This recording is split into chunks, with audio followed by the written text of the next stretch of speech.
Hi students, ఇప్పుడు మనం నేర్చుకోబోయే question వచ్చేపాటికి AP Sanskrit intermediate second year question number 2 అనమాట. ఎస్ఎస్ ఫ్రమ్ పోయిటరీ అంటే పద్య భాగంలోని స్టోరీస్ అనమాట. దీంట్లో మీరు కేవలం ఏంటంటే స్టోరీస్ అంతా కూడా మీరు ఓన్గా మీకు వచ్చినటువంటి లాంగ్వేజ్లో తెలుగు కావచ్చు, ఇంగ్లీష్లో కావచ్చు, ఓన్గా రాసేదే కాబట్టి మీకు ఇక్కడ ఏం చేస్తున్నానంటే ఓన్లీ సైడ్ హెడ్డింగ్స్ మట్టుకే ఇస్తున్నాను అనమాట. ఇవి నేర్చుకుని ఒక్కొక్క సబ్ హెడ్డింగ్ లో 4 లైన్స్ రాసి సరిపోద్ది అనమాట, ఓన్గా రాసేదే కాబట్టి. ముందుగా ఫస్ట్ లెసన్ చూద్దాం మనం. మీరు తెలుగులో సబ్ హెడ్డింగ్స్ రాసే లెక్క అయితే కనుక ఇక్కడ హెడ్డింగ్ ఇస్తున్నాను చూడండి.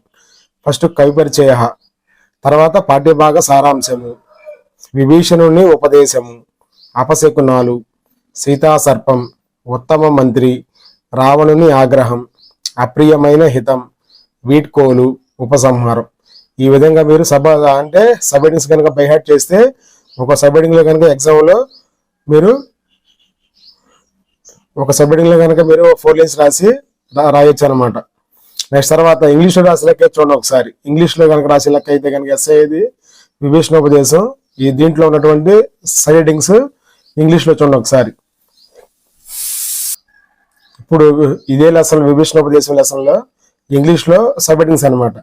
ఫస్ట్ సబ్ హెడ్డింగ్ కవి పరిచయ, second sub heading about the story, third sub heading Vibhishana's advice, next the bad women's, next the Sita సర్పంత్, next sub heading best minister, next sub heading Ravana's wrath, next sub heading unwilling advice, next the departing, last వచ్చేపాటికి conclusion అనమాట. ఇదే విధంగా మీరు ఈ stories కనుక చూస్తే కనుక మధ్య మధ్యలో మీరు 2 మార్క్ ఆన్సర్లు ఉన్నాయి, 1 మార్క్ ఆన్సర్లు ఉన్నాయి. లెసన్ సంబంధించి మధ్య మధ్యలో కొటేషన్ కూడా రాసుకోవచ్చు అనమాట సంస్కృత్ లో. నెక్స్ట్ ఇదే పోయిటరీలో సెకండ్ లెసన్ అనమాట. లెసన్ పేరు ధర్మనిష్ట. ఈ లెసన్ లో ఉన్నటువంటి సైడ్ హెడ్డింగ్స్ అనమాట. నెక్స్ట్ ఇప్పుడు ఈ లెసన్ లో మనకు ఉన్నటువంటి సైడ్ హెడ్డింగ్స్ అనమాట. ఫస్ట్ సబ్ హెడ్డింగ్ కవి పరిచయ, సెకండ్ సబ్ హెడ్డింగ్ పూర్వ కథ, నెక్స్ట్ సబ్ హెడ్డింగ్ నందిని పరీక్ష, నెక్స్ట్ ది సింహం కథ, నెక్స్ట్ సబ్ హెడ్డింగ్ దిలీపుని త్యాగం, నెక్స్ట్ సబ్ హెడ్డింగ్ సింహం సలహా, నెక్స్ట్ ది క్షత్రియ ధర్మం, లాస్ట్ వచ్చేపాటికి ఉపసంహారం.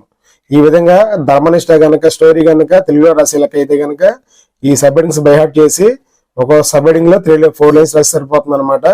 మధ్యలో ఈ లెసన్ సంబంధించి మీకు 2 మార్క్ క్వశ్చన్స్ ఆన్సర్లు ఉన్నాయి, 1 మార్క్ క్వశ్చన్ ఆన్సర్లు ఉన్నాయి. అవి మధ్యలో సంస్కృత్ కొటేషన్ గా యాడ్ చేసుకుని రాయొచ్చు అనమాట. నెక్స్ట్ ఇదే లెసన్ కనుక మీరు ఇంగ్లీష్ లో రాసే లెక్క అయితే ఎస్ఏ కనుక దాంట్లో సబ్ హెడ్డింగ్ చూడండి ఒకసారి. కవి పరిచయ, earlier story, test of Nandini, lines story, sacrifice of Dilipa, lines suggestion, virtue of Kshatriya, conclusion. ఇది ఇలా రాయాల్సి ఉంటుంది అనమాట. మధ్యలో మీరు 2 మార్క్ 1 మార్క్ ఆన్సర్లు ఉంటాయి ఈ లెసన్ సంబంధించి. అవి మధ్యలో మీరు కొటేషన్ గా రాసుకోవచ్చు అనమాట సంస్కృత్ లో. నెక్స్ట్ ఇప్పుడు ఆల్రెడీ మనం పోయిటరీ 2 ఎస్ఐ క్వశ్చన్ ఉన్నటువంటి సబ్ హెడ్డింగ్ చూసాం కదా. నెక్స్ట్ ఇప్పుడు క్వశ్చన్ నెంబర్ 3 అనమాట. పబ్లిక్ పాయింట్ ఆఫ్ వ్యూలో 16 క్వశ్చన్లో 3వ క్వశ్చన్ ఎస్ఎస్ ఫ్రమ్ ప్రోజ్. అంటే మనం 2 ఎస్ఐలు నేర్చుకుంటాం, ఒక ఎస్ఐ వస్తుంది 6 మార్కులు. ఫస్ట్ లెసన్ వచ్చేపాటికి మందవిష సర్ప కథ. ఈ లెసన్ లో ఉన్నటువంటి హెడ్డింగ్స్ అనమాట, సైడ్ హెడ్డింగ్స్. ఫస్ట్ తెలుగులో రాసే లెక్క అయితే కనుక ఈ స్టోరీ తెలుగులో హెడ్డింగ్ చూడండి ఒకసారి. కవి పరిచయ, మందవిషుని యొక్క వృత్తాంతము, సర్పము సుశీలుని కాటువేయుట, కౌండిన్యుని దుఃఖము, కపిలుని యొక్క ఉపదేశము, కపిలుడు కౌండిన్యుడిని ఆపుట, సర్పమును శపించుట, జాలపాదుని వద్దకు తీసుకుని వెళ్ళుట, ఉపసంహారం. తెలుగులో రాసే లెక్క అయితే కనుక ఇలాగ ఈ లెసన్ సంబంధించి సబ్ హెడ్డింగ్స్ నేర్చుకోండి ఇలాగ ఈ విధంగా మీరు. నెక్స్ట్ తర్వాత ఇదే లెసన్ సంబంధించి మీరు కనుక ఇంగ్లీష్ లో కనుక సబ్ హెడ్డింగ్ రాసే లెక్క అయితే వస్తే ఇంగ్లీష్ లో సబ్ హెడ్డింగ్స్ కవి పరిచయ, స్టోరీ ఆఫ్ మందవిష, సర్పంత్ biting Sushila, sadness of Kaundinya, Kapila's advice, stopping కపిలుడు కౌండిన్యు, curse of Kaundinya, next to take to Jalapada, conclusion. ఈ విధంగా మీరు మందవేష సర్ప కథ సంబంధించినటువంటి అంటే బోత్ మీడియం అనమాట. తెలుగులో అయితే కనుక ఈ హెడ్డింగ్స్, ఇంగ్లీష్ అయితే కనుక ఈ హెడ్డింగ్స్ నేర్చుకుని మధ్య మధ్యలో మీరు ఈ లెసన్ సంబంధించి 2 మార్క్ 1 మార్క్ ఆన్సర్లు ఉంటాయి కదా, అవి కొటేషన్ గా యాడ్ చేసుకుని రాయొచ్చు. నెక్స్ట్ ప్రోజ్ లో సెకండ్ లెసన్ వచ్చేపాటికి మనకి సెకండ్ లెసన్ అనమాట, విక్రమస్య ఔదార్యం. ఈ లెసన్ లో ముందుగా మనం చూద్దాం అనమాట side headings. First Telugu, first కవి పరిచయ, బ్రాహ్మణుడి సంతాన వ్రతం, దేవదత్తుడి జననం, విక్రమాదిత్యునికి దారి చూపుట, రాజుకే పరీక్ష, రాకుమారుని అపహరణ, నెక్స్ట్ విక్రముని ఔదార్యము, క్షమాపణలు, ఉపసంహారం. ఈ విధంగా తెలుగులో రాసే లెక్క అయితే కనుక ఈ సబ్ హెడ్డింగ్స్ బై హార్ట్ చేయండి.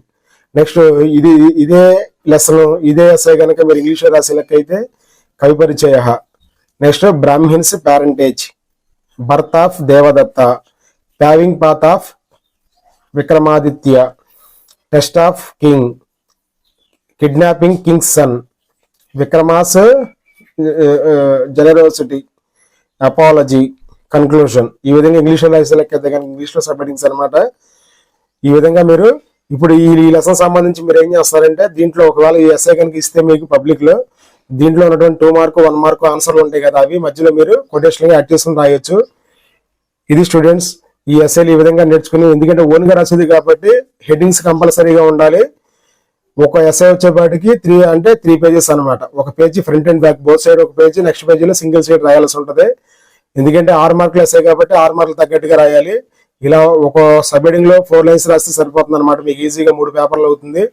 ఈ విధంగా రాసి ఎస్ఐ క్వశ్చన్ లో కూడా మీకు ఫుల్ మార్క్స్ పడేటట్లుగా, అంటే ఫార్మాలిటీగా 6 మార్కుల్లో హాఫ్ మార్క్ తగ్గిస్తారు, 5.5 అంటే మీకు 12 మార్కుల్లో రెండు ఎస్ఐలు కనుక ఈ విధంగా రాసి నేను చెప్పినట్టుగా రాస్తే సబ్ హెడ్డింగ్స్ యాడ్ చేసి ఈ విధంగా ఓన్గా రాసేదే కాబట్టి ఈ విధంగా రాయండి. మీకు ఖచ్చితంగా 12 మార్కుల్లో 11 మార్కులు ఈజీగా వస్తాయి. మీరు అనుకున్నటువంటి టాప్ మార్కు 99 మార్కులు రీచ్ అవుతారు. మీరు ఈ వీడియో అంటే స్టార్టింగ్ నుంచి ఎండింగ్ వరకు స్కిప్ చేయకుండా చూసి మరి ఈ వీడియోని లైక్ చేసి మీ ఫ్రెండ్స్ అందరూ కూడా షేర్ చేసి నా ఛానల్ని సబ్స్క్రైబ్ చేయండి. ముందుగా ఇప్పుడు ఈ రోజు ఎవరైతే పబ్లిక్ సంస్కృత ఎగ్జామ్ రాస్తున్నారో, ఫస్ట్ ఎగ్జామ్ సంస్కృత ఎగ్జామ్ రాయిపోతున్నారో అంటే విద్యార్థులందరికీ కూడా ముందుగా ఆల్ ది బెస్ట్ అనమాట. శుభం భూయాత్. మరిన్ని వీడియోస్ కోసం నా యూట్యూబ్ ఛానల్ చూస్తూనే ఉండండి. Thank you.